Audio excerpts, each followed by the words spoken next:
Representative Lyons, Jim, let me ask you this. You've been dealing with DCF for years. You were, in many ways, key person helping Justina get free. What is the biggest problem at DCF right now? Why is it so dysfunctional? So I think it actually goes back to when Governor Patrick actually came into office in 2007. You have to really think back about what was going on in the legislature and in the government, and then in the agencies that government is supposed to be running. At that time in 2007, Sal DeMacy was the Speaker of the House. And at that point in time in his career, Sal DeMacy's big function that he wanted to do was to make money for himself. And he wanted to create a lobbying company for himself as he was leaving government. So his focus had nothing to do with taking care of these agencies. His focus was on using government to better himself and others, what we refer to as the power brokers on Beacon Hill. Then you have coming into the scene, you have a governor, Deval Patrick, whose primary interest was to create an environment of what I refer to as this radical social agenda. He was more interested in running an agenda than he was in providing services.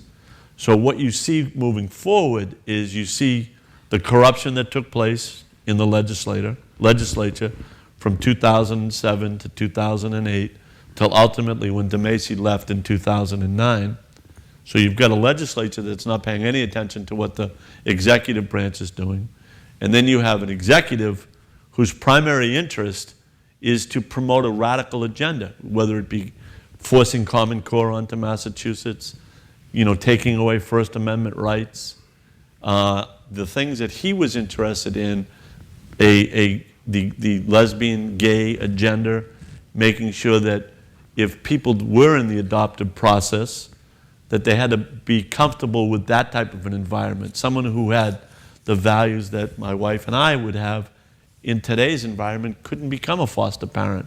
So you have all of these things working at the same time, and you have an agency, DCF, that is simply out of control. There is nobody watching what they're doing.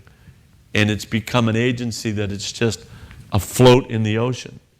And what happened in the situation with Justina is one of the most incredible things that I was ever involved with.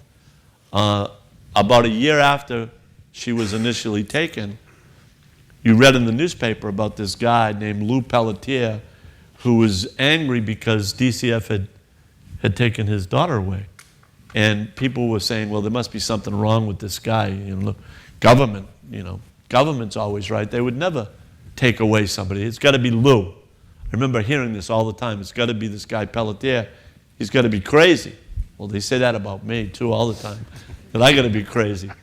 So I get a call from Representative Mark Lombardo, and he had been on a conference call, and he had gotten the information about Justina, and he called me up. He said, Jim, we have to do something about this.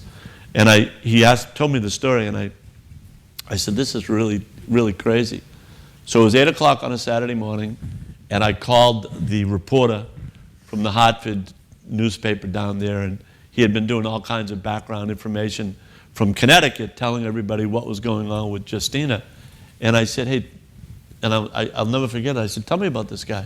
Is this guy Pelletier crazy? And he said to me, yeah, he's crazy, all right. He's trying to get his child back from a government agency that literally ripped him from the loving arms, as Pat Mahoney likes to say, of his mother and his father and his family.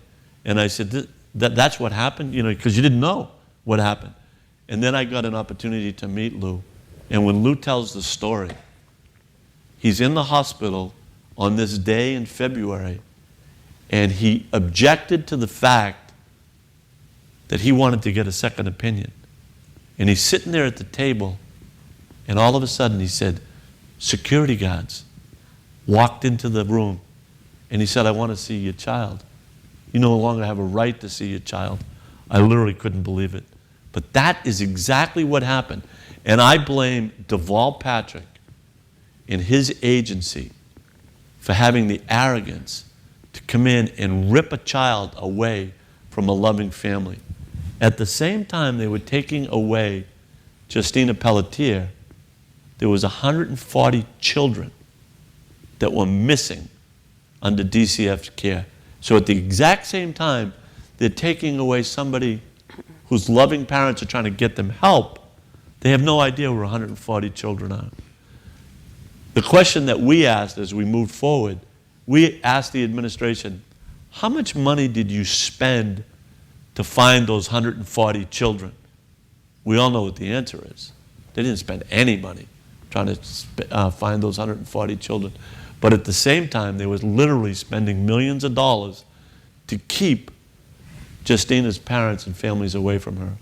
The arrogance of this organization, DCF, under the leadership of Deval Patrick, is something that we all have to be concerned about. The fact that an agency can get that powerful and that so far removed from us, the people who want to take care of our children, is truly astounding.